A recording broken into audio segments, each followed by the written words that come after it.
Yeah.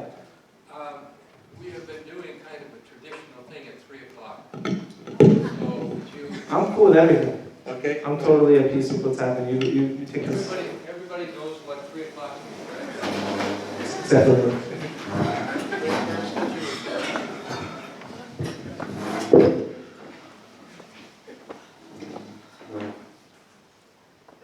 Shema. Shema.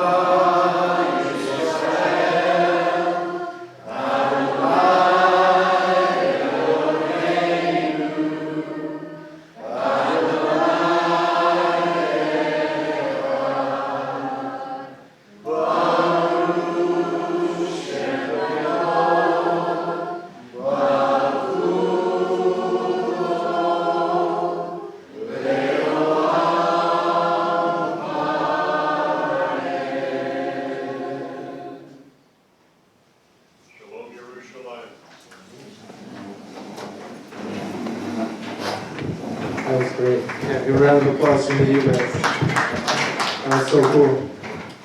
That actually does something. You guys just did something powerful in the spiritual realms. So you're using your weapons well and the technology that God gave you. Yeah, this is my good friend Miss Shiro over here. She's a famous musician and a player. Hi, how are you? I just want to tell you how beautiful and what a surprise that was. And how honored I am to be in the room, because it was like the ultimate setup for a mitzvah girl like myself. He said, I'm just going to interrupt you for a second. He was making such a good point. He said, at 3 o'clock we do something. So we were a little scared. No! And then they turned around and were like, okay, all right. And then you started singing the Shema. Now I have to tell you, and I don't know if it's okay for me to say at your time. One of the things we have in Torah Judaism is the respect when somebody teaches you something, to give the source of where it's from. You'll see Rabbi Harry, he speaks often about where he's learned Torah and who he's proud to be from. I'm proud to be from the line of Rebbetzin, Young Rice, Esther Young Rice. I don't know if any of you have ever seen or heard her, but she was like a grandmother to me. And she often told the story about what it was like to be a child lost in the Holocaust, and a rabbi that went from church to church looking for the lost children, the lost Jewish children, by singing the Shema Israel, and the children who were in monasteries and monks saved by the righteous Gentiles for all those years. So much so that probably so many, God forbid, of their family members were dead. And the rabbi knew that if he would sing the Shema Israel, the children of Israel would hear you, and despite whatever the horrors they had seen and how long it had been since they had heard those words from their mother, they would rise up in their beds and come home. And down from the stairs would come all the children, and the Jewish children were identified by what you just did. And for me, as a child of a Jewish mother, to be in Eretz Israel and share in a room where my rabbi was stopped, and I was afraid. What are they going to say? What are they going to do? I was so scared. What if they do something non-kosher and then I'm in the room? Am I supposed to run out? I don't want to insult these people. Maybe they're going to start saying different prayers than the ones I know. And I'm politically, should I be on camera? And you said the Shema Israel, and I knew that you were the children of Israel. You have no idea what that means to be a student of Rebbetzin Esther Young Rice, who herself was a Holocaust survivor, and the campaign that she was doing to bring the Shema back.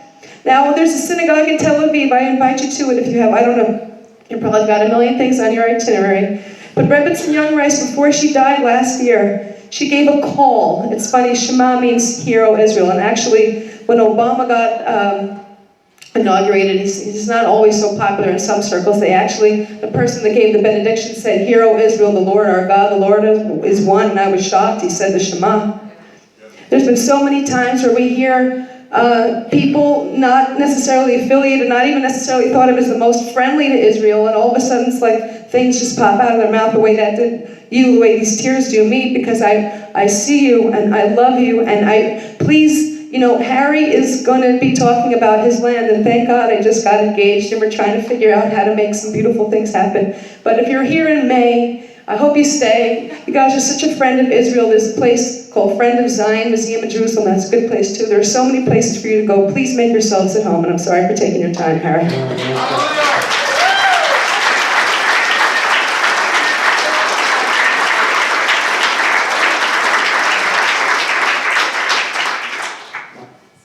Why that came to mind is when he said, we go to the source, not everything in between.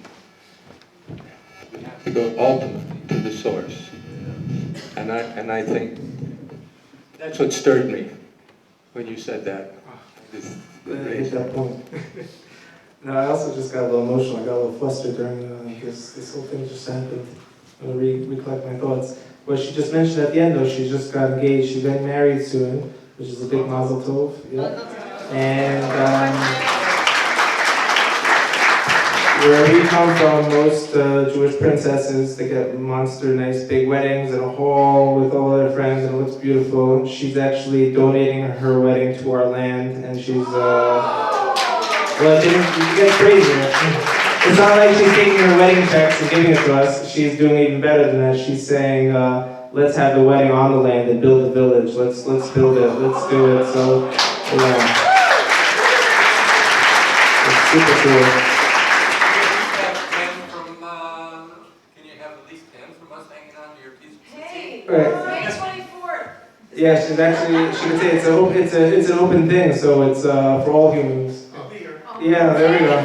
We're going to be serving our Ethiopian honey beer. Can I say one more thing? Yeah, she can. I'm very shy. On the plane, I was coming back from Schmutzler Arts, we call it. And I met this woman. She told me she was going to Ariel, and she was from Charlotte. Are you here, lady? She was so fantastic, this woman. We were on the bus, and she was telling me how much she cared about the Sabbath. And there was this Israeli guy that was pushy, and he was saying to her, you can't keep this. And I was like, oh, stop. He was talking about a certain halacha that says, if you're not Jewish converted, you shouldn't keep the Sabbath 100%. But he didn't need to say that to her. She's a good person. That's not your rabbi.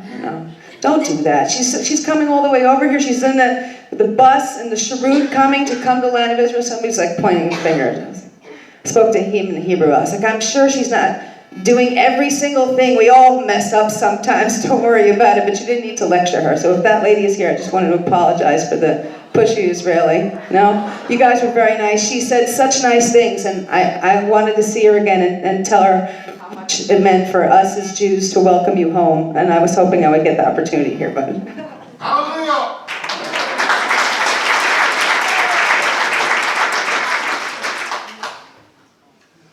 As we were walking up the steps, they were saying, he was asking me if there was some kind of a order, and I said, no, we do everything by the Ruach.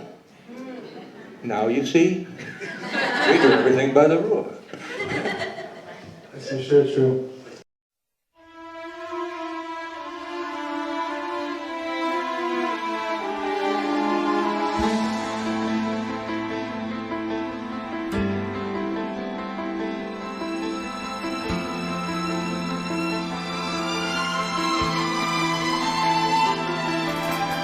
Raised his hand to wave goodbye, saw the pain in mother's eyes, who left her little precious boy of 4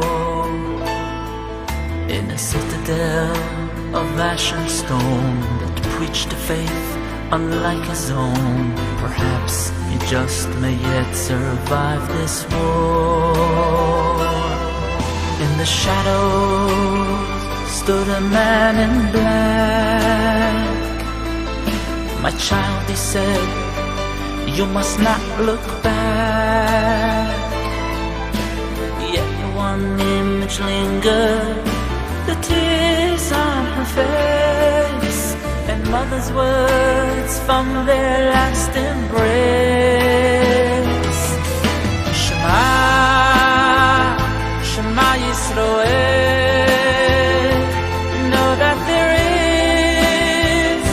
But one God above. When you feel pain, when you rejoice, know how it longs to hear your voice. Hashem Elokeinu, Hashem Echad.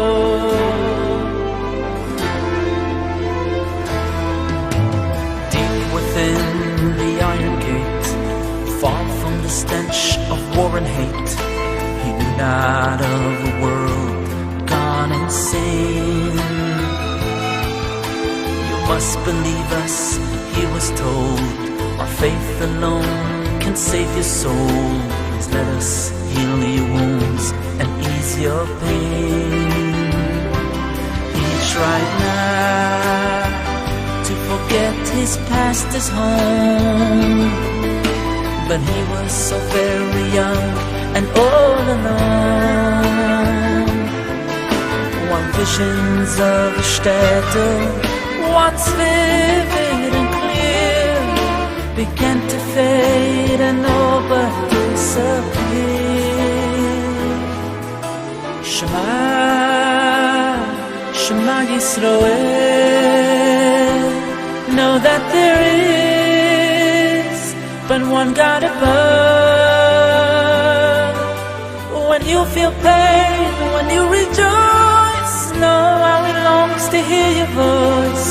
Hashem Elokeinu, Hashem Echad.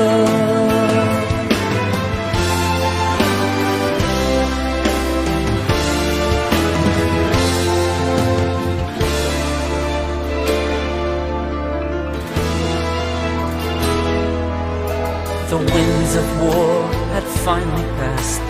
One man took on the sacred task to bring the scattered Jewish children home.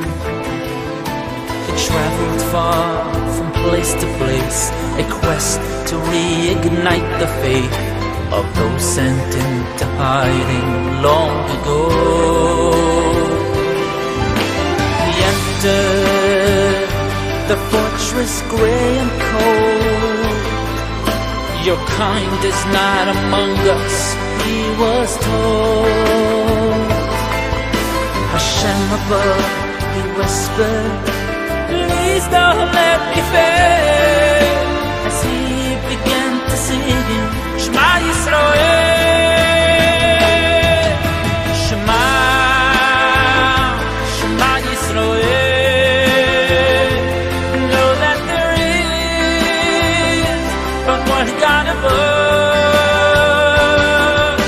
When you feel pain, when you rejoice, know how he longs to hear your voice.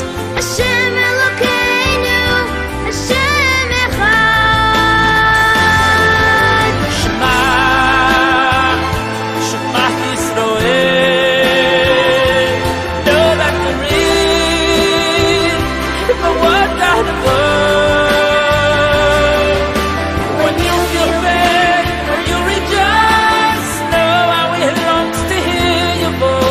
Hashem Elokeinu, Hashem Elokeinu.